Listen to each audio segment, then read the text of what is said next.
আসসালামু আলাইকুম। তো আমার ছোট্ট একটা ফেসবুক আইডি। এই আইডির থেকে আমি আজ পর্যন্ত 4 আনা পয়সাও কামাইতে পারি নাই, ইনকাম করতে পারি না, আর পারবো কি না জানি না। তো আমার টাকা দিয়া আজও পর্যন্ত যত স্টার মানুষকে দিয়েছি গিফট, আমি এই পর্যন্ত 2টা মানুষের কাছ থেকে স্টার পেয়েছি। আজ পর্যন্ত কোনো ব্যক্তির কাছ থেকে আমি স্টার পাইনি। অথচ আমি কত মানুষকে যে স্টার গিফট করেছি তার কোনো হিসাব নেই।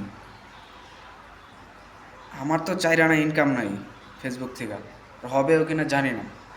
অথচ আমার এত কষ্টের টাকা দিয়ে স্টার কিনা আমি মানুষকে গিফট করি, তারপরও যদি মানুষের ভালোবাসা না পাই তাহলে খুবই দুঃখজনক, খুবই কষ্টের বিষয়। তাই সকলেই আমাকে ফলো দিয়ে সাপোর্ট করে পাশে থাকবেন। ইনশাল্লাহ আমি আপনাদেরকে যতটুকু পারি সাপোর্ট করার চেষ্টা করব। সকলে ভালো থাকবেন। আসসালামু আলাইকুম।